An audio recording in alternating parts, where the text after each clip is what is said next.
संगीत मान अपमान ज्याचं खरं म्हणजे आपण सगळेच वाट पाहतोय 10 तारखेची।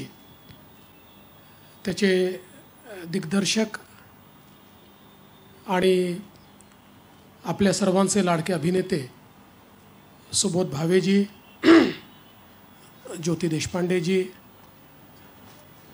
ज्यांची कट्यार अजून आपल्या काळजात घुसली आहे असे शंकरजी, शंकर एहसान लॉय, आणि या ठिकाणी उपस्थित संगीत मान अपमानची संपूर्ण टीम, उपस्थित भगिनी आणि बंधूंनो, मी गेल्या 2 दिवसामध्ये मंत्रिमंडळाचा विस्तार करून, खाते वाटप करून, बंगले वाटप करून, ऑफिस वाटप करून संगीत मान अपमानला आलो आहे।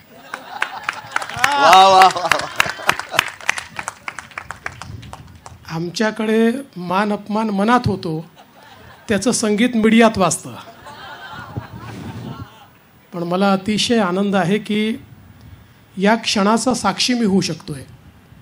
याचं कारण आहे की 113 वर्ष सातत्याने मराठी मनाला भुरळ घालण्याची क्षमता ज्या संगीत नाटकामध्ये आहे, ते नाटक आज या ठिकाणी रुपेरी पडद्यावर नव्या स्वरूपात आपल्याला पाहायला मिळतं आहे। आणि अर्थातच सुबोध भावेंनी बालगंधर्वही साकारला, त्यामुळे भामिनी साकारली, आणि आता धैर्यधरी ते साकारतायत, हा देखील एक योगायोग आहे। पण आम्हालाही असं करावं लागतं, मुख्यमंत्री व्हावं लागतं, मग विरोधी पक्षनेता व्हावं लागतं, मग उपमुख्यमंत्री व्हावं लागतं, मग पुन्हा मुख्यमंत्री व्हावं लागतं। पण मला असं वाटतं की खरं म्हणजे संगीत मान अपमान 113 वर्षाचा जो इतिहास आहे, याच्याबद्दल इतक्या वेगवेगळ्या दंतकथा आहेत।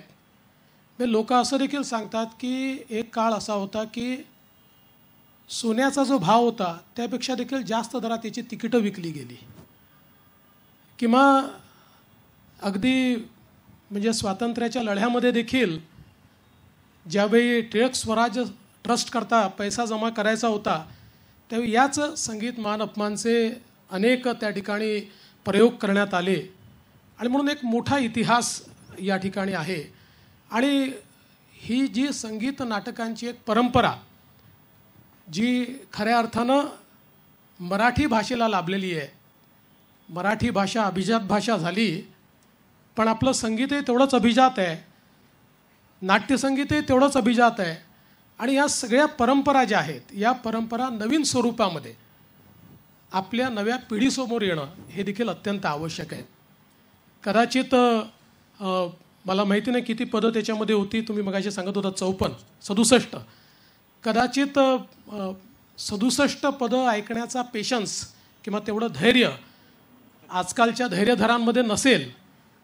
पण मला असं वाटतं की याचं जे सौंदर्य आहे हे या 14 पदांच्या माध्यमातनं, या सिनेमातनं निश्चितपणे आपल्यापर्यंत पोचेल, आणि त्यातनं नव्या पिढीमध्येही उत्कंठा तयार होईल की एकदा तरी आपण जाऊन थिएटरमध्ये संगीत मान अपमान बघितलं पाहिजे।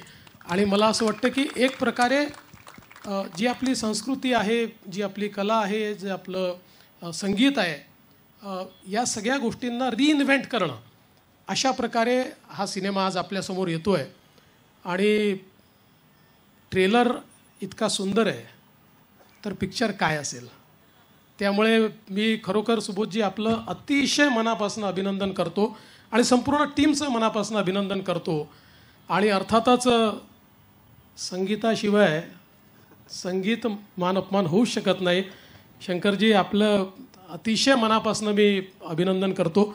आपण शंकर एहसान लॉय, आपण खरं म्हणजे आपल्या देशातल्या संगीताला एक वेगळी उंची नेहमीच दिली आहे, पण मराठीवर जे प्रेम आपण या ठिकाणी करता ते मला असं वाटतं अत्यंत महत्त्वाचं आहे, आणि त्याकरता मी आपलं मनापासून अभिनंदन करतो।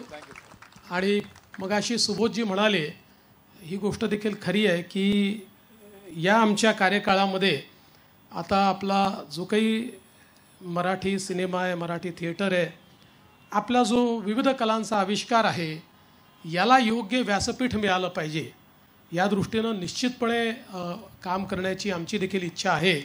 कारण मगाशी ज्योतिजींची चर्चा चालली होती त्यावेळी अनेक वेळा मी त्यांनाही सांगत होतो की अनेक वेळा चांगले चित्रपट जे लोकांना आवडलेले आहेत त्याचे डायरेक्टर्स मला भेटतात आणि म्हणतात की आम्हाला कुठलाच प्लॅटफॉर्म मिळत नाही आहे. त्यावेळी अतिशय दुःख होतं की असं का व्हावं की आपल्या मराठी सिनेमाला त्या ठिकाणी कुठला प्लॅटफॉर्म मिळू नये.